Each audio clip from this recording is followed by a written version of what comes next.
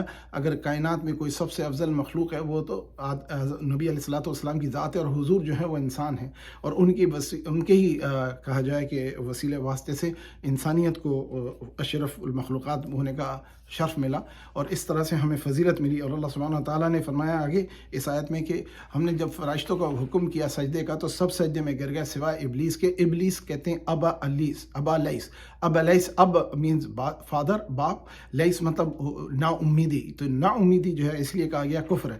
اور پھر اس کی ایک جو فطرت میں اس نے بتائی کہ اللہ سبحانہ تعالیٰ نے جب اس سے سوال کیا کہ ماں منع کا, تو یہ کس چیز نے منع کیا کہ تو اس چیز کو اس عمل کو جو ہے نہیں, تو یہ میں نے سجدے کا حکم دیا تجھے امر کیا, امر حکم کو کہتے ہیں. تو وہ کہنے لگا یا اللہ میں اس سے بہتر ہوں جو تو نے بنایا, میں آگ سے بنایا گیا ہوں اور اسے تو نے مٹی سے بنایا. تو ابلیس کے بارے میں کہا جاتا ہے, جو کہ ہمارے سب کے علم میں ہے کہ بزرگوں نے اور تفسیر میں ہم نے پڑھا پہلے ہی کہ اللہ وہ جنات میں سے تھا, وہ نوری نہیں تھا, فرشتوں میں سے نہیں تھا, نہ ہی وہ مٹی سے بنا تھا, وہ آگ سے بنائی ہوئی مخلوق میں سے تھا. اور اس نے تکبر کیا. کہا جاتا ہے کہ اس نے لاکھوں اور اربوں سال اپنی اللہ کی عبادت کی, اور اس نے کائنات کی ہر جگہ پہ اللہ کی عبادت کی, اور اس کا درجہ بلند کر کے اس کو ملائکہ کا معلم بنا دیا گیا تھا, اور اس کو آسمانوں تک کی ایکسس دی گئی تھی کہ وہ آ سکتا تھا, جا سکتا تھا. اور جب یہ معاملہ ہوا تو اس نے تکبر کیا کہ میں ایسی اپنے سے کم تر مخلوق کو کیوں سجدہ کروں. تو بجائے اس کے کہ وہ اللہ تعالیٰ کے حکم پہ سجدہ کرتا, بجائے اس کے کہ وہ اللہ تعالیٰ کے حکم کو مانتا, الٹا بحث کرنے لگا اور یہ کہنے لگا کہ اللہ تعالیٰ تو نے مجھے خیر سے بنایا, مجھے بہتر بنایا, اور یہ آگ سے میں تخلیق کیا گیا ہوں اور یہ مٹی سے بنایا. تو اللہ سبحانہ تعالیٰ نے پھر فرمایا کہ قال فاہبط منہا فما یکون لک ان تتکبر فیہا فاخرجنک من الصاغرین. تو اللہ تعالیٰ نے فرمایا کہ تو نے تکبر کیا تو اب تو یہاں سے نکل جا, اور تو جو ہے ذلیلوں میں ہوگا. تو ضلالت اللہ کی نظر میں یہ ہے کہ بندہ اپنے آپ پہ تکبر کرے. اس بات کو اگر ہم سمجھ سکیں, ہم 2 وقت کی نماز پڑھ لیتے ہیں, خیر کے کام کرتے ہیں, یا کسی کی خوبصورت شکل ہوتی ہے, یا زیادہ مال ہوتا ہے, یا زیادہ دنیاوی علم ہوتا ہے, یا اس کا گھرانہ اچھا ہوتا ہے, وہ اپنے مال متاع پہ تکبر کرنے لگتا ہے. اس کو چاہیے کہ وہ مشکور ہو اور اللہ تعالیٰ کا شکر ادا کرے. پھر اللہ سبحانہ تعالیٰ نے فرمایا کہ اب اس نے کہا کہ اس نے پھر اللہ تعالیٰ سے اجازت مانگی کہ یا اللہ سبحانہ تعالیٰ مجھے اس وقت تک کا موقع دے جب تو قیامت کو قیام فرمائے گا. تو اللہ سبحانہ تعالیٰ نے اس کو اجازت دی. اب بجائے اس کے کہ وہ اپنی خطا پہ نادم ہوتا, اپنی خطا پہ اللہ تعالیٰ سے توبہ کرتا, اس کی بجائے اس نے بحث شروع کر دی, اور پھر کہنے لگا کہ یا اللہ تو نے مجھے ذلیل کیا, مجھے اس مخلوق کے لیے تو نے حقیر کیا, جبکہ میں تیرا سچا بندہ ہوں. تو اسی لیے علماء کہتے ہیں شیطان نے کبھی شرک نہیں کیا, کفر کیا, شرک نہیں کیا. کفر مطلب اللہ کے حکم کو نہیں مانا, اور نبی کی شان میں گستاخی کی, اس لیے گستاخ ہونے کی بنیاد پہ وہ ذلیل و خوار ہو گیا. اور جو شخص بھی انبیاء علیہ السلام کی شان میں گستاخی کرے, اللہ تعالیٰ کی اس پہ شدید عذاب اور عذاب اور لعنت ہوتی ہے. اور اسی لیے قریش کو یہ بتایا گیا کہ تمہارے عمل جو ہیں وہ شیطان سے مشابہ ہیں, اور تم سے پچھلی قوموں نے جب ہمارے نبیوں کو, ایک تو انہوں نے نبیوں پہ الزام لگایا کہ جھوٹے نعوذ باللہ, اور پھر دوسرا ان کو کہا کہ یہ جادوگر بھی ہیں, ان پہ نعوذ باللہ ان پہ الزام اور بہتان لگایا. پھر کہا کہ یہ ہم میں سے کوئی بہت فضیلت والے تو نہیں ہیں، ہم ہی میں سے ایک ہیں. تو ان تمام باتوں کو اللہ سبحانہ تعالیٰ ان آیات میں دہرا رہے ہیں. اب یہ ہم جو ہیں اس وقت ذکر کر رہے ہیں جب نبی علیہ السلام 7 سال اور 8 سال 6 اور 5 سے 7 سال کے درمیان کا عرصہ ہے جب یہ آیتوں کا اور صورتوں کا نزول ہو رہا ہے. تو پھر اس نے اللہ تعالیٰ سے کیا کہا؟ اس نے کہا اے اللہ میں ان کے راستے میں بیٹھا رہوں گا اور پھر میں ان کو دیکھوں گا وہاں سے، اور ان کے سیدھے ہاتھ کی طرف سے اور الٹے ہاتھ کی طرف سے اور سامنے سے اور پیچھے سے اور نیچے سے ہر طرح سے وار کروں گا، سوائے اوپر کے وہ وار نہیں کر سکتا کیونکہ اوپر سے اللہ کا الہام ہوتا ہے یا وحی کا نزول ہوتا ہے. تو اللہ سبحانہ و تعالیٰ نے انسان کا دماغ اور دل، 2 چیزیں اللہ نے شیطان کے قبضے میں نہیں دی ہیں. شیطان جب عمل کرتا ہے کوئی چیز تو اس کو ان چیزوں پہ حملہ کر سکتا ہے، لالچ دلا سکتا ہے، وسوسہ دلا سکتا ہے، لیکن اس کے اوپر قابو نہیں ہے اس کو انسان کے اوپر. تو اور پھر اس نے یہ بھی کہا کہ یا اللہ تو اس بات کو بھی دیکھے گا کہ یہ بہت کم شکر کرنے والے ہیں.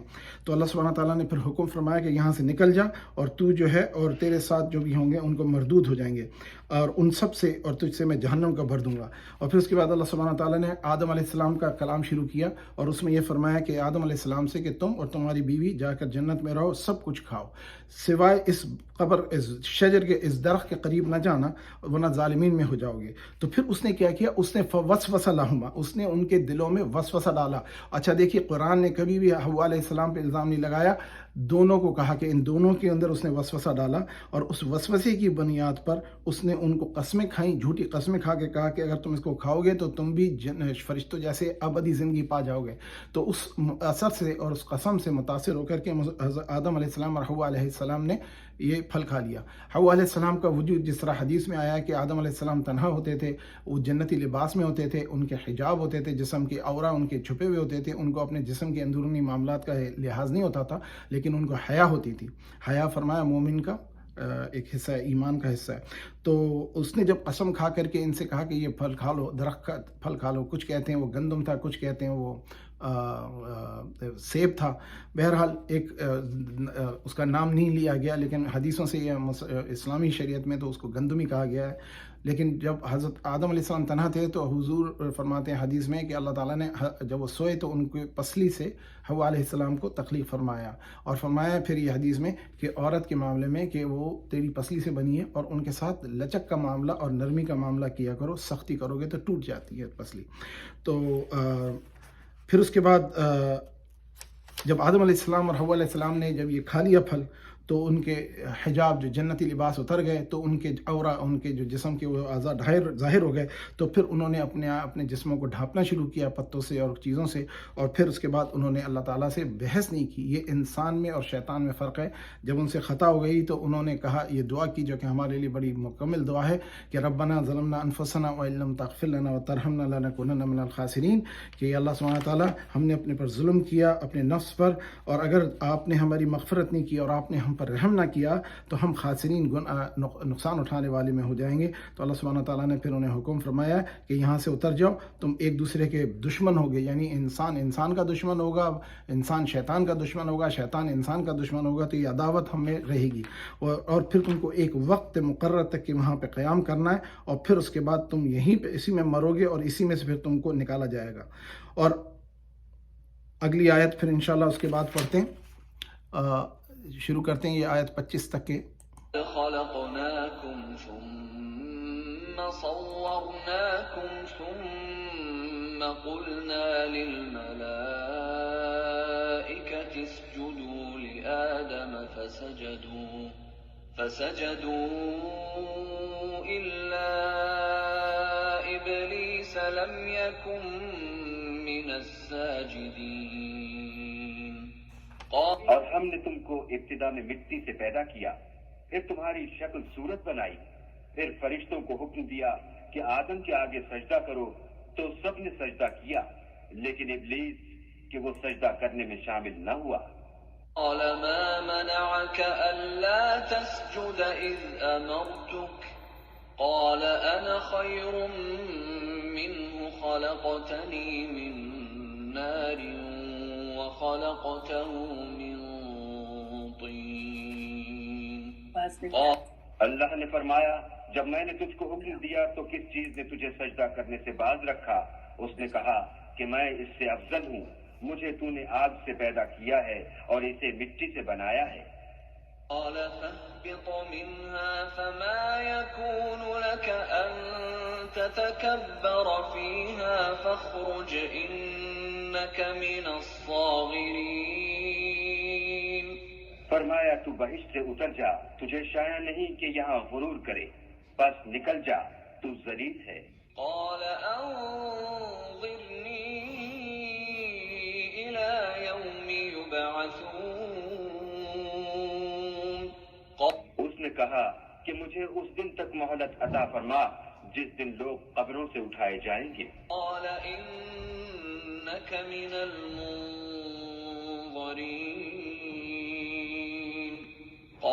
فرمایا اچھا تجھ کو مہلت دی جاتی ہے. قال فبما أغويتني How can I see the لأقعدن لهم صراطك المستقيم. پھر شیطان نے کہا کہ مجھے تو نے ملعون کیا ہی ہے، میں بھی تیرے سیدھے رستے پر ان کو گمراہ کرنے کے لیے بیٹھوں گا. ثم لآتينهم من بين أيديهم ومن خلفهم وعن أيمانهم وعن شمائلهم ولا تجد أكثرهم شاكرين. پھر ان کے آگے سے اور پیچھے سے اور دائیں سے اور بائیں سے، غرض ہر طرف سے آؤں گا اور ان کی راہ ماروں گا، اور تو ان میں اکثر کو شکر گزار نہیں پائے گا. قال اخرج منها مذءوما مدحورا لمن تبعك منهم لأملأن جهنم منكم أجمعين. اللہ نے فرمایا نکل جا یہاں سے پاجی مردود، جو لوگ ان میں سے تیری پیروی کریں گے میں ان کو اور تجھ کو جہنم میں ڈال کر تم سب سے جہنم کو بھر دوں گا. يا آدم اسكن أنت وزوجك الجنة فكلا من حيث شئتما ولا تقربا هذه الشجرة فتكونا من الظالمين. اور ہم نے آدم سے کہا کہ تم اور تمہاری بیوی بہشت میں رہو سہو، اور جہاں سے چاہو اور جو چاہو نوش جان کرو، مگر اس درخت کے پاس نہ جانا ورنہ گناہ گار ہو جاؤ گے. وسوس لهما الشيطان ليبدي لهما ما وري عنهما من سوآتهما وقال ما نهاكما ربكما عن هذه الشجرة إلا أن تكونا ملكين أو تكونا من الخالدين. تو شیطان دونوں کو بہکانے لگا تاکہ ان کے سطر کی چیزیں جو ان سے پوشیدہ تھیں کھول دے، اور کہنے لگا کہ تم کو تمہارے پروردگار نے اس درخت سے صرف اس لیے منع کیا ہے کہ تم فرشتے نہ بن جاؤ یا ہمیشہ جیتے نہ رہو. قاسمهما إني لكما لمن الناصحين. اور ان سے قسم کھا کر کہا کہ میں تو تمہارا خیر خواہ ہوں. دلاهما بغرور فلما ذاقا الشجرة بدت لهما سوآتهما وطفقا يخصفان عليهما من ورق الجنة وناداهما ربهما ألم أنهكما عن تلكما الشجرة وأقل لكما إن الشيطان لكما عدو مبين. غرض مردود نے دھوکہ دے کر ان کو معصیت کی طرف کھینچ ہی لیا. جب انہوں نے اس درخت کے پھل کو کھا لیا تو ان کے سطر کی چیزیں کھل گئیں اور وہ بہشت کے درختوں کے پتے توڑ توڑ کر اپنے اوپر چپکانے اور سطر چھپانے لگے. تب ان کے پروردگار نے ان کو پکارا کہ کیا میں نے تم کو اس درخت کے پاس جانے سے منع نہیں کیا تھا؟ اور جتا نہیں دیا تھا کہ شیطان تمہارا کھلم کھلا دشمن ہے۔ قالا ربنا ظلمنا أنفسنا وإن لم تغفر لنا وترحمنا لنكونن من الخاسرين۔ دونوں عرض کرنے لگے کہ پروردگار ہم نے اپنی جانوں پر ظلم کیا، اور اگر تو ہمیں نہیں بخشے گا اور ہم پر رحم نہیں کرے گا تو ہم تباہ ہو جائیں گے۔ قال اهبطوا بعضكم لبعض عدو ولكم في الأرض مستقر ومتاع إلى حين۔ اللہ نے فرمایا تم سب بہشت سے اتر جاؤ، اب سے تم ایک دوسرے کے دشمن ہو، اور تمہارے لیے ایک وقت خاص تک زمین پر ٹھکانہ اور زندگی کا سامان کر دیا گیا ہے۔ قال فيها تحيون وفيها تموتون ومنها تخرجون۔ میں نے کہا کہ اسی میں تمہارا جینا ہوگا اور اسی میں مرنا، اور اسی میں سے قیامت کو زندہ کر کے نکالے جا۔ يا بني آدم قد أنزلنا عليكم لباسا يواري سوآتكم وريشا ولباس التقوى ذلك خير ذلك من آيات الله لعلهم يذكرون۔ اے بنی آدم، ہم نے تم پر پوشاک اتاری کہ تمہارا سطر ڈھانکے اور تمہارے بدن کو زینت دے، اور جو پرہیزگاری کا لباس ہے وہ سب سے اچھا ہے۔ یہ اللہ کی نشانیاں ہیں تاکہ لوگ نصیحت پکڑیں۔ يا بني آدم لا يفتننكم الشيطان كما أخرج أبويكم من الجنة ينزع عنهما لباسهما ليريهما سوآتهما إنه يراكم هو وقبيله من حيث لا ترونهم إنا جعلنا الشياطين أولياء للذين لا يؤمنون۔ اے بنی آدم، دیکھنا کہیں شیطان تمہیں بہکا نہ دے، جس طرح تمہارے ماں باپ کو بہکا کر بہشت سے نکلوا دیا اور ان سے ان کے کپڑے اتروا دیے تاکہ ان کے سطر ان کو کھول کر دکھا دے۔ وہ اور اس کے بھائی تم کو ایسی جگہ سے دیکھتے رہتے ہیں جہاں سے تم ان کو نہیں دیکھ سکتے۔ ہم نے شیطانوں کو انہی لوگوں کا رفیق بنایا ہے جو ایمان نہیں رکھتے ہیں۔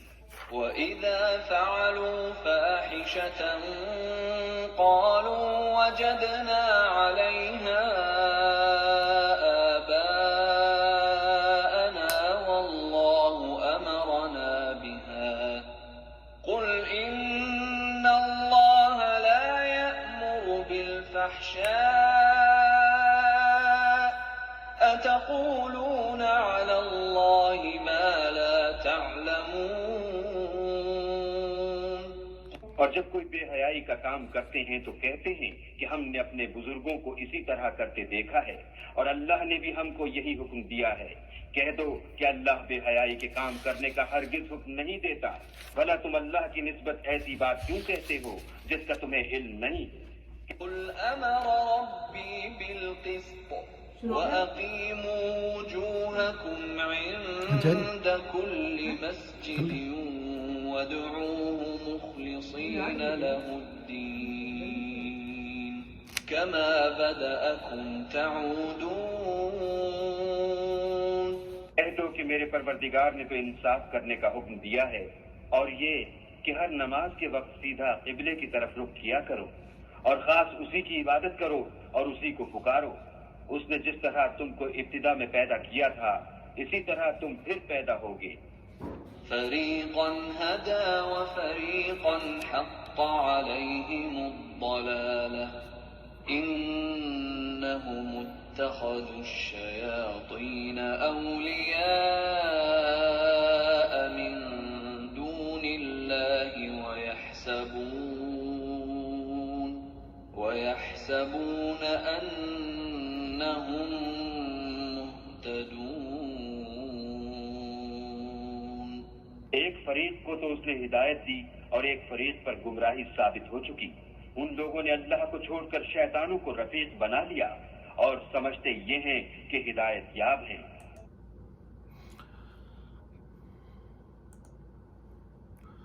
جزاک اللہ. وہ ساؤنڈ سسٹم رک جاتا ہے تو مجھے برائے مہربانی آپ لوگ یاد دلا دیا کریں کیونکہ وہ چینج کرنا پڑتا ہے مجھے اسپیکر سسٹم. سو اب ہم نے یہ جو آیات سنی، آیت نمبر 25 سے اللہ سبحانہ و تعالیٰ نے بنی آدم سے کلام فرمایا، اور اس میں اب موضوع سخن بدل گیا. آدم علیہ السلام اور حوا علیہ السلام کا اور شیطان کا جو معاملہ ہوا، اور اس کے بعد یہ بات طے ہو گئی کہ شیطان جو ہے آدم علیہ السلام اور ان کی اولاد کا یعنی ذریات کا دشمن ہے، اور اس نے طے کیا، اس نے وعدہ کیا، اور اس نے اللہ تعالیٰ کے سامنے قسم کھائی ہے کہ ہمیں وہ ناشکرہ ثابت کرے گا. تو ہمیں اس بات پہ بڑی توجہ رکھنی چاہیے کہ اللہ سبحانہ و تعالیٰ کے ہم مشکور بندے بنے رہیں. ہر حالت میں اللہ تعالیٰ کا شکر ادا کرنا چاہیے، اور اسی لیے اللہ سبحانہ و تعالیٰ نے فرمایا ہے کہ اگر شکر کرو گے تو میں زیادہ دوں گا. تو تھوڑا بھی مل جائے تو شکر ادا کریں، پھر اللہ تعالیٰ اس میں اور برکت فرما دیتے ہیں. سو یا بنی آدم قد انزلنا علیکم لباسا یواری سوآتکم وریشا. اب اس میں اللہ سبحانہ و تعالیٰ نے لباس کا ذکر فرمایا، اور اس میں ایک چیز میں ریفرنس کی بتا دوں کہ جب اسلام سے پہلے عرب میں جو یہ تھا کہ جب آپ حج کے لیے جائیں تو جتنے بھی لوگ آتے تھے جو غریب غربا آتے تھے تو ان کو مجبوری ہوتی تھی، اور وہ بیچارے مجبور ہو کر کے برہنہ طواف کرتے تھے، اور کچھ اپنے وجہ سے بھی کرتے تھے. لیکن ان کا سلسلہ یہ تھا کہ قریش کی یہ مطلب شرط ہوتی تھی کہ اگر تم نے حج کا احرام باندھنا ہے تو وہ احرام ہم سے ہی خریدو گے، یعنی تم اپنا احرام باندھ کے نہیں لا سکتے. تو لوگ جو تھے وہ برہنہ ہو کر کے طواف کرتے تھے، اور ان میں سے کچھ یہ کہتے تھے، جس میں عورتیں یہ کہتی تھیں کہ دیکھنا ہے دیکھ لے، اور ہمیں کوئی شرم نہیں، کوئی حیا نہیں، کچھ ایسی قسم کی جملے بولتے تھے جو کہ حدیث کی کتابوں میں ہیں. اور اس میں اس چیز کو اللہ سبحانہ و تعالیٰ نے، اور لباس کے بارے میں اللہ سبحانہ و تعالیٰ نے اس میں بنی آدم یعنی تمام انسانیت کے لیے کہا. یہ صرف عربوں کے لیے، یہ نان عرب کا مسئلہ نہیں ہے. اور پھر اس کے بعد بتایا وہ لباس التقوی ذالک خیر، اور بہترین لباس جو ہے وہ تقوی کا لباس ہے. یعنی اللہ سبحانہ و تعالیٰ کی کانشیسنیس، اللہ تعالیٰ کی ہر وقت آدمی کو احساس رہے کہ میں اللہ سبحانہ تعالیٰ کی حاضری میں ہوں، اور اللہ تعالیٰ مجھے دیکھ رہا ہے، اور میرے ہر عمل کو میرے کرامن کاتبین دو فرشتے جو ہیں وہ لکھ رہے ہیں، اور میں اس کا گواہ بھی ہوں گا اور یہ بھی گواہ ہوں گے. اور جیسے کہ پچھلے سورہ صاد میں ہم نے ذکر کیا کہ گواہ بھی آ جائیں گے ہماری پیٹھ پر، ایک فرشتہ بھی آ جائے گا سوار ہو کر کے جو ہمیں بتائے گا اور کتاب بھی کھول کر کے دکھائے گا. اور پھر اس میں ذالک من آیات اللہ لعلکم یذکرون، اور یہ اللہ کی آیتوں میں سے ہے. یعنی ایک انسان جو تقوی والا ہوتا ہے وہ لباس تقوی کا پہنتا ہے، یعنی اپنے عورہ اور اپنے حجاب کا. جیسے عورتوں کے لیے ہے کہ چہرہ دکھا سکتی ہیں، ہاتھ اور پیر دکھا سکتی ہیں، اور اپنی زینت یعنی جسم کے کچھ حصے ہیں عورتوں کے لیے جو کہ زینت ہوتی ہیں، ان کو کہا گیا ہے کہ ان کو ڈھانک کے رکھیں. اس پہ ایک سوال آیا تھا نبی علیہ الصلوۃ والسلام سے کہ نقاب کرنا چاہیے، تو حضور نے فرمایا چہرہ تو فتنہ پیدا کرتا ہے. بہرحال اس بات کے لیے خیال رکھنا چاہیے. اور جب طواف کے لیے عمرہ کے لیے جاتی ہیں تو خواتین کو منع ہے کہ وہ چہرہ اپنا ڈھانپیں، کپڑا نہیں لگنا چاہیے ورنہ ان کو دم ہو جاتا ہے. تو یہ چیزیں، اور مرد ٹوپی نہیں پہن سکتا طواف کے دوران اور عمرے کے دوران اور حج کے دوران، کیونکہ اس کے پھر اس کا دم لگ جاتا ہے. پھر اللہ سبحانہ تعالیٰ نے اگلی آیت نمبر 27 میں فرمایا یا بنی آدم لا یفتننکم الشیطان کما اخرج ابویکم من الجنۃ ينزع عنہما لباسا لیریہما سواتہما. تو اللہ سبحانہ تعالیٰ فرما رہے ہیں کہ تم کو شیطان فتنے میں نہ ڈال دے اے بنی آدم. تو تمام انسانیت سے خطاب ہے کہ تم کو شیطان یہ کرے گا کہ تمہارے کپڑے اتارے گا، جس طرح جنت سے نکالا تھا تو تم کو بھی جنت سے محروم کر دے گا اور جہنم کا وارث بنا دے گا. تو شرم اور حیا کہا گیا. حضور نے فرمایا کہ ہر قوم کا ایک کردار ہوتا ہے اور مومن کا کردار حیا ہے. تو انہ یریکم هو قبیلہ من حیث لا ترونہم. اور پھر یہ فرمایا کہ تم کو اس کے قبیلے یعنی شیطان کے جو قبیلے ہیں، جو اس کی ذریات ہیں، جو اس کی نسل ہیں، اس کا کنبہ ہے، وہ ان جگہوں سے دیکھتا ہے تمہیں جہاں سے تم انہیں نہیں دیکھ سکتے. تو اس بات میں بڑی احتیاط ہے. اسی لیے ہم جب کہا گیا کہ بیت الخلاء میں رہتے ہیں یہ، اور جب آدمی بیت الخلاء میں داخل ہو تو ہم الٹے قدم سے داخل ہوتے ہیں اور پڑھتے ہیں کہ اللہم انی اعوذ بک من الخبث والخبائث. تو یہ شیطان مرد اور شیطان عورتوں کے بارے میں حکم ہے. اور پھر وہ انا جعلنا الشیاطین اولیاء للذین لا یؤمنون. اور پھر فرمایا کہ جو ایمان نہیں لاتے پھر ہم نے ان کو شیطان کا دوست بنا دیتے ہیں. وَإِذَا فَعَلُوا فَاحِشَةً، جب وہ کوئی فاحش عمل کرتے ہیں یہ کہہ دیتے ہیں کہ وجدنا علیہا آباءنا واللہ امرنا بها. اور یہ کہتے ہیں کہ ہمارے آبا و اجداد یہی کرتے آئے تھے، جو برائی کر رہے ہوتے ہیں جناب ان کو پتہ نہیں ہوتا ہے، تو پھر یہ کہتے ہیں ہمارے آبا و اجداد یہی کرتے رہیں۔ قل ان اللہ لا یامر بالفحشاء، اور اللہ تعالیٰ کبھی تم کو فحش کا حکم نہیں فرمائے گا۔ اللہ سبحانہ تعالیٰ حیا کرتا ہے اور اللہ تعالیٰ حیا پسند فرماتا ہے۔ اتقولون علی اللہ ما لا تعلمون، اور تم یہ باتیں کیسے کر دیتے ہو جو تم کو جس کے بارے میں تم کو علم نہیں ہے اللہ تعالیٰ کے بارے میں۔ تو اور پھر حضور سے فرمایا کہ آپ کہہ دیں قل امر ربی بالقسط، اللہ میرے رب نے تو مجھے حکم کیا قسط یعنی عدل انصاف کا معاملہ کروں، اور پھر اقم وجوہکم عندکم کل مسجد وادعوہ مخلصین لہ الدین، اور پھر اپنا چہرہ جو مسجد کی طرف کر دو جب عبادت کرو اور صرف اللہ کے بندے رہو، اور اس کے بعد فرمایا کما بدأکم تعودون، تو تم اسی طرف لوٹو جو تم کو حکم ہوا ہے۔ اور پھر ان میں سے ایک فریق جو شیطان کی طرف جانا چاہتا تھا اللہ تعالیٰ نے ان کو اس طرف جانے دیا، اور ایک جو ہدایت چاہتا تھا اللہ سبحانہ تعالیٰ نے ان کو ہدایت دی، اور پھر فرمایا یا بنی آدم خذوا زینتکم عند کل مسجد وکلوا واشربوا ولا تسرفوا انہ لا يحب المسرفین۔ یہ اس آیت کی ذرا تھوڑی تفسیر کر لیتے ہیں۔ اس کا ذکر یہ ہے کہ اللہ تعالیٰ نے اگین فرمایا بنی آدم سے کہ جب تم اللہ کی مسجد میں جاؤ تو بہترین لباس پہن لو۔ اس معاملے میں بڑا حکم ہے علماء کا اور فقہا کا اور شریعت کا، کہ تاریخ سے واضح ہے صحابہ کی حیات طیبہ سے کہ وہ اگر کوئی اتنا غریب ہوتا تھا کہ اس کے پاس صرف ایک یا دو جوڑے ہوتے تھے تو وہ جوڑا اپنا ایک جمعے کے لیے رکھتا تھا، کیونکہ جمعہ فرض نماز ہے اس کو چھوڑا نہیں جا سکتا، 3 جمعے چھوڑ جائیں بلا عذر تو انسان دین سے خارج ہونے کا احتمال ہے۔ تو صحابہ کرام اگر 2 جوڑے ہوتے تھے تو ایک تو وہ دن میں پہنتے تھے اپنا کام کرتے تھے، لیکن ایک جوڑا وہ صرف جمعے کے لیے رکھتے تھے۔ اب آج کل امریکہ میں ہم نے دیکھا ہے کہ بہت سارے لوگ جو ہیں وہ ٹی شرٹ پہن کر کے اور بڑا بے حد ڈھنگا قسم کا لباس پہن کر کے آ جاتے ہیں، جیسے کہ وہ پتہ نہیں سو کر کے اٹھ کے چلے آئے، جیسے پتہ نہیں کہیں بیڈ روم سے نکل کر آ رہے ہیں۔ اس میں بڑا معاملہ ہے، اور اکثر بچے جب آتے ہیں تو ٹھیک ہے آج کل موضوع ہے مسئلہ ہے، لیکن والدین کی ذمہ داری ہے کہ بچوں کو پورا لباس پہن کر کے ان کو تربیت کر کے ان کو مسجد میں بھیجیں۔ اور لوگ آتے ہیں مسجد میں پیر پھیلا کے بیٹھ جاتے ہیں، قبلے کی طرف ان کے پاؤں ہوتے ہیں، اور ان کو کوئی اس بات کا ادب و لحاظ نہیں ہوتا۔ یہ ادب جو ہے نا بہت ضروری ہے، دین میں ادب بہت ضروری ہے۔ اور جب ہم اللہ کے گھر میں آئے ہیں تو اللہ کے گھر میں پیر پسار کر کے، اگر ہمیں وائٹ ہاؤس میں کوئی بلائے تو ہم اس طرح پیر پسار کے اور ٹیڑھی میڑھی ٹی شرٹیں پہن کر جن پہ ڈائیگرام اور فگرز اور کمنٹس لکھی ہوں ایسا لباس نہیں پہن کے آتے، تھوڑا احتیاط کرتے ہیں اور اپنے آپ کو بہترین لباس پہنتے ہیں، بہترین خوشبو لگاتے ہیں۔ حضور علیہ الصلوۃ والسلام نے جمعے کے جو فضائل بتائیں کہ وقت پہ آؤ، غسل کرو، اچھا لباس پہنو، خوشبو لگا کے آؤ، پیاز اور لہسن کھا کے مت آؤ، ایک دوسرے کو دھکا مت دو، اور پھر فرمایا کہ جب اکیلے نماز پڑھو تو ہاتھ کھول کے پڑھ سکتے ہو، لیکن جب جماعت میں نماز پڑھو تو ہاتھوں کو ایسا رکھو کہ پڑوس والے نمازی کو کوئی آپ کی اس سے دھکا نہ لگے، اور کسی کے لیے لوگوں کے اوپر پھلانگ کے مت آؤ، ادب سے رہو، اور جو پہلے آئیں وہ آگے کی صفوں میں بیٹھیں، بعد والے پیچھے کی صفوں میں بیٹھیں۔ ہم دیکھتے ہیں کہ لوگ آتے ہیں وہ پیچھے دیوار سے ٹیک لگا کر بیٹھ جاتے ہیں، اس طرح سے آتے ہیں جیسے اللہ پہ احسان کر رہے ہیں، اور یہ اللہ سبحانہ تعالیٰ کو شدید ناپسند ہے کہ اللہ کے گھر میں آ کر کے آپ کریں۔ قرآن میں یہ حکم ہے کہ زینت، یعنی اگر آپ کو اس وقت اگر ہمیں کوئی بلائے انٹرویو کے لیے یا جاب پہ ہم جائیں تو ہم ایسے اٹھ کے نہیں چلے جاتے ہیں، جمعے کی نماز کے آنے کے لیے تو ہم ایسے بن کر آتے ہیں کہ جیسے پتہ نہیں ہم اپنے باپ کے گھر میں آ گئے ہیں، جبکہ اللہ کا عبادت کی جگہ ہے اور اس کی بڑی ادب کی ضرورت ہے۔ پھر وہاں پر لوگ باتیں بھی کرتے ہیں، اور پھر باتیں کرنے کے علاوہ زور سے ہنستے ہیں اور دنیا کے دوسرے مسائل کا ذکر کرتے ہیں، جبکہ ممنوع ہے کہ مسجد کے اندر دنیا داری کی باتیں نہیں کرو، صرف عبادت کا ذکر کرو، اور پھر جب دوسرے کام کرنے تو باہر جا کر کے جیسے کمیونٹی ایک سینٹر ہو جو جگہ پہ لوگ بات کر سکیں، مسجدوں میں ایک جگہ ہونی چاہیے جہاں پہ لوگ اب کریں، ورنہ مسجد سے باہر جا کر کے بات کریں۔ عموماً دیکھا گیا ہے کہ نماز ایک آدمی پڑھ رہا تھا اس کے سامنے سے گزر جاتے ہیں، حضور نے فرمایا کہ جب کوئی سامنے سے گزرے ہاتھ آگے کر دو، اس کو گزرنے مت دو، فرمایا وہاں پہ کھڑے رہو جب تک کہ وہ نماز ختم کر۔ تو یہ آداب مسجد ہیں، اس میں بیسیکلی یہ پوری آیت جو ہے نا مسجد کے آداب اور اخلاق کی۔ پھر فرمایا جب ناپاک و نجس ہو، یعنی آپ کو غسل کی طہارت کی ضرورت ہو تو مسجد میں داخل نہیں ہو۔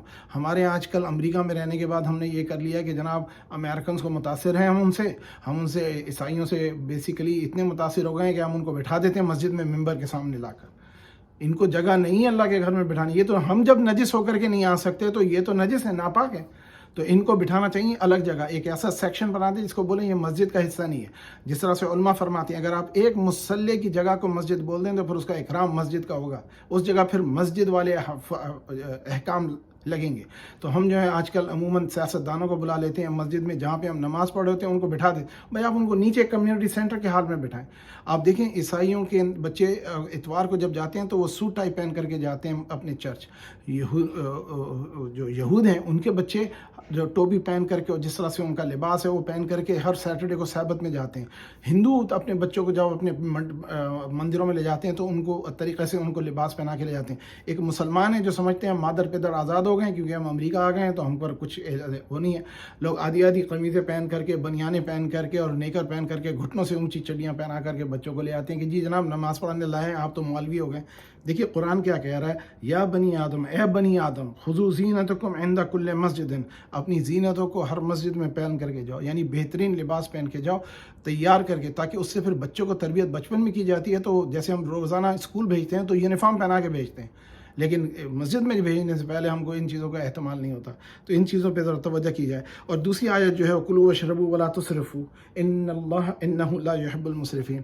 تو اللہ سبحانہ تعالیٰ نے حکم فرمایا کہ کھانے کے معاملے میں اور پینے کے معاملے میں آپ کھائیں اور پئیں. حلال اور طیب دو چیزیں کھانے کا پینے کا حکم ہے. طیب میں مطلب صاف، پہلے یہ دیکھا جائے کہ گندا تو نہیں ہے. پانی پی رہے ہیں، کھانا کھا رہے ہیں، دونوں میں دیکھا جائے کہ گندگی، غلاظت اور ایسی نہ ہو کہ جو بیماری کر سکے، یعنی باسی کھانا، بغیر اٹینڈڈ واٹر، اسٹیگننٹ واٹر پینے سے منع فرمایا. وضو کے لیے بھی کہا گیا ہے کہ وہ پانی لو جو کہ بہہ رہا ہو، بہتا ہوا پانی لیں، اور اس بہتے ہوئے پانی کے ساتھ آپ غسل کریں اور وضو کریں. اور کیونکہ آپ کو پتہ ہے کہ لیپٹوسپائروسس ایک انفیکشن ہے جو ہمیں پتہ ہے کہ جو تالاب ہوتے ہیں نا ان میں ہو جاتا ہے. جب پانی جانور وہاں پہ پیشاب کرتے ہیں ان کے پیشاب سے اس میں چلا جاتا ہے. تو اس لیے کہا گیا کہ بہتا ہوا پانی ہو تاکہ آپ کو پانی جائز ہو. ہم لوگ عموماً بوتل کا پانی پیتے ہیں، میں اس کے بہت خلاف ہوں. بوتل کا پانی نہ پیا کریں کیونکہ وہ بوتل کا پانی کہاں سے کلیکٹ کیا، کس طرح سے رکھا، کتنے دن رکھا، وہ برتن صاف ہے نہیں. اس سے بہتر ہے ہمارا سٹی کا واٹر جو ہوتا ہے، رننگ واٹر پینا چاہیے، جس سے ہمارے لیے بہتر ہوتا ہے. تھوڑا پانی دونے دے تاکہ نلکوں میں جو بھی چیز اس میں ہے وہ نکل جائے، لیکن وہ بہتا پانی ہمارے لیے صحت کے لیے اچھا ہے. اسی کو ہمیں پینا بھی چاہیے. اگر فلٹر لگانا ہے اپنے گھر کے اندر لگائیں، نہ کہ بازار کا فلٹر لا کر کے لگائیں. دوسرا کھانے کے بارے میں کہ حلال و طیب، ایک ہوتا ہے حلال اور ایک ہوتا ہے طیب. دو چیزیں. حلال یعنی کہ حرام کھانا نہیں کھائیں گے. جیسے سور ہے، کسی نے بہت اچھی طرح سے کاٹ کے رکھا، یا مردار ہے وہ نہیں کھا سکتے، خون نہیں کھا سکتے. تو جو حرام ہے وہ حرام ہے. حرام اور حلال کا، اور طیب اور نجس یا غیر طیب، ان دو چیزوں کا احتیاط کریں. تو اس معاملے میں ایک واقعہ ہے ہارون رشید کا، یا مامون رشید کا، کہ وہ اس کا ایک طبیب تھا، ڈاکٹر تھا. وہ غیر مسلم تھا، عیسائی تھا، اور یہ عباسی خلیفہ تھے جن کے بارے میں آپ سب جانتے ہیں. اور وہ چاہتا تھا بادشاہ کہ یہ بھی مسلمان ہو جائے کیونکہ میرا خیال کرتا ہے، اور ڈاکٹر اچھا تھا. تو اس نے کہا کہ مجھے کوئی ایسی، اس نے بادشاہ نے اس کو دعوت اسلام دی، تو وہ کہنے لگا مجھے کوئی ایسی چیز نظر نہیں آتی کہ میں اپنا دین چھوڑ کر کے اسلام میں داخل ہو جاؤں. تو اس پہ وہاں پہ شیخ بیٹھے ہوئے تھے، انہوں نے اس کو یہ آیت پڑھ کے سنائی، وَكُلُوا وَاشْرَبُوا وَلَا تُسْرِفُوا إِنَّهُ لَا يُحِبُّ الْمُسْرِفِينَ. جب اس نے یہ آیت سنی تو اس نے کلمہ پڑھ لیا. اب دیکھیے ایک عرب تھا تو اس کی سمجھ میں یہ بات آ گئی، یعنی کہ اللہ تعالیٰ نے غذا اور صحت کے بارے میں، کیونکہ وہ ڈاکٹر تھا، اس کو ہیلتھ کی ایشوز کا کنسرن تھا، تو اس نے ہیلتھ کے معاملے میں اس نے دیکھا کہ اللہ تعالیٰ نے فرمایا کھاؤ پیو لیکن اسراف نہ کرو. اور ہمارے یہاں اسراف جس کو کہتے ہیں نا، زیادہ فضول خرچی، یعنی عموماً ہم نے دیکھا ہے جب کبھی بھی کہیں تقریب میں جاتے ہیں یا مسجد میں یا کہیں دعوت ہوتی ہے تو عموماً لوگ پلیٹوں میں بھر لیتے ہیں بہت زیادہ، اور وہ پھر بعد میں ادھورا چھوڑ دیتے ہیں اور وہ پھینک دیتے ہیں. یہ اسراف ہے اور اس کو اللہ تعالیٰ پسند نہیں فرماتے. لوگ ہوکے میں اپنی پلیٹوں میں دو بندوں کا حصے کا کھانا ڈال لیتے ہیں، یہ نہیں سمجھتے ہیں کہ بھائی دوبارہ آ کر کے بھی لے سکتے ہیں. کھانا کہیں جا نہیں رہا ہے، کھانا کہیں، جس طرح پاکستان میں وہ ایک بریانی کی پلیٹ پہ لوگ ووٹ کو عزت دے دیتے ہیں، یہ اسی طرح سے ہم پڑھے لکھے جن کے گھروں میں فریج بھرے ہوئے ہیں، ابلے ہوئے ہیں. ہمارے گھروں میں کھانے کی کمی نہیں ہے، لیکن ہم کبھی مسجد میں جاتے ہیں نا تو مسجد میں تو ایسا بھر بھر کر کے ڈال رہے ہوتے ہیں کہ جیسے اس کے بعد ہمیں موقع نہیں ملے گا کبھی کھانے کا. تو احتیاط کرنا چاہیے. پھر مسجد میں رکھا ہوا کھانا بغیر اجازت کے نہیں اٹھانا چاہیے، کیونکہ وہاں پہ جو انتظامیہ ان سے آپ مانگ کر کے یا آپ کو ضرورت ہو تو ان سے لیں، اور ان کو بھی چاہیے کہ وہ لوگوں کو باندھ کے دیں، جیسا ہمارے یہاں اکثر مساجد میں ہوتا ہے. بیچارے رانا صاحب جو اللہ تعالیٰ انہیں صحت اور شفا عطا فرمائے اور ان کو برکت عطا فرمائے، وہ ہمیشہ مجھے اصرار کرتے ہیں کہ لے جاؤں کھانا. تو ہر ایک کو وہ دیتے ہیں، اللہ تعالیٰ سب کو قبول کرے. تو مقصد کہنے کا یہ ہے کہ اللہ تعالیٰ نے فرمایا کھاؤ اور پیو، اسراف نہ کرو. اور ہمارے یہاں عموماً دیکھا گیا کہ کھانا پڑا رہتا ہے، باسی ہو جاتا ہے، اس کو پھینک دیتے ہیں. اور یہاں دیکھ رہے ہیں کہ انسان، دنیا کے لاکھوں کی تعداد میں لوگ جو ہیں وہ بھوکے ہیں. اب دیکھیے رمضان کا مہینہ آنے والا ہے، اس میں لوگوں کو حاجت ہوگی، ضرورت ہوگی. آپ لوگ ابھی سے انتظام کر لیں، زکوٰۃ و مال جو بھی نکالنا ہے کہ کسی حاجت مند کو پہنچ جائے. ہمارے بھائی بہن جو کشمیر میں ہیں, جو فلسطین میں ہیں, جو برما میں ہیں, جو اور دوسری جگہوں پہ جو مسلمانوں کی اس وقت عراق اور شام میں جس کیفیت میں ہے, اور دوسرے ممالک میں جہاں پہ بھی انسانیت بھوکی ہے, اللہ سبحانہ تعالیٰ ہمیں توفیق دے اور اس بات کا ہمیں ادراک دے کہ ہم یہ کام کر سکیں. تو یہ آیت نمبر 31 پہ میں روک رہا ہوں. اللہ سبحانہ تعالیٰ نے فرمایا انہ لا یحب, اللہ محبت نہیں کرتا, اور اللہ جسے محبت نہ کرے تو وہ تو برباد ہو گیا. تو اللہ تعالیٰ کی محبت مقصود ہے, تو اللہ کی رضا کے لیے کسی کو کھلا دیں, رشتہ داروں کا ہی خیال کر لیں, پتہ کر لیں خاموشی سے اپنے بھائیوں بہنوں کا, ان کے رشتہ داروں کا, اپنے قریب اڑوس پڑوس کے دوستوں کا, احبابوں کا, کہ بھائی کسی کے گھر آج کل ویسے بھی کووڈ کے بعد لوگوں کے حالات تنگ ہیں, تو جس کی ضرورت ہے, حاجت ہے, وہ بھی آ کر بات کر لے آپس میں, تنہائی سے, خاموشی سے, بغیر اعلان کیے ہوئے ان کو سرن و علانیتاً جو دیا جائے. تو اس بات پہ احتیاط کری جائے اور اسراف نہ کیا جائے. اسلام میں اسراف قطعی پسند نہیں کیا ہے, لیکن کس جگہ اسراف جائز ہے؟ اللہ کے راہ میں خرچ کرنے میں اسراف, کبھی اسراف نہیں ہوتا. حضرت ام المومنین عائشہ رضی اللہ تعالیٰ عنہ سے فرمایا گیا کہ اسراف کے لیے منع کیا گیا. آپ نے فرمایا دین کی راہ میں کام کرنے میں کوئی اسراف نہیں ہوتا. تو آپ اپنا مال جتنا مسجد کو دیں, جتنا مسجد کی تعمیر میں اور اس کے احتیاط میں یا کسی غریب حاجت مند کی ضرورت کے لیے کریں, اور اتنا بھی نہیں کریں کہ آپ خود بھوکے ہو جائیں اور آپ اپنے بھیک مانگنے لگیں. تو اسلام نے بڑا بیلنس نظام دیا ہے. تو یہ آیت جو ہے یہ بہت اہم آیت ہے, اور اس پہ ہم اپنی زندگی کی روزانہ ہم پیتے بھی ہیں اور روزانہ ہم کھاتے بھی ہیں اور روزانہ ہم اسراف بھی کرتے ہیں. تو اس آخری آیت کو اگر آپ لوگ لیں, اور ہم مسجدوں میں 5 بار, جو ہمارے اندر بہتر لوگ ہیں وہ مسجد میں 5 بار جاتے ہیں اور ہر جمعہ بھی جاتے ہیں. یہ تھوڑی تھوڑی چیزیں, لیکن یہ اتنی بڑے احکام ہیں جو کہ یہ اس وقت مکہ میں احکام نازل ہوئے تھے جب 7ویں سال کے 6 سے 7ویں سال کے درمیان. اللہ سبحانہ و تعالیٰ قبول فرمائے. اب یہ آیت 30 ہے. یہ سورت بہت طویل ہے, انشاءاللہ 200 آیت کی سورت ہے, تو انشاءاللہ اگلے اتوار کو اس پہ ذکر کریں گے. جیسے اپنے چودھری صاحب نے عرض کیا تھا کہ جناب اس کو 45 منٹ رکھا جائے, میں اس وقت اس کو روکتا ہوں. اگر کوئی آپ کے ذہن میں سوال ہو, کوئی مسئلہ ہو, تو اس پہ آپ لوگ سوال کر لیں, پھر انشاءاللہ اس کے بعد ختم کرتے ہیں. وآخر دعوانا ان الحمد للہ رب العالمین.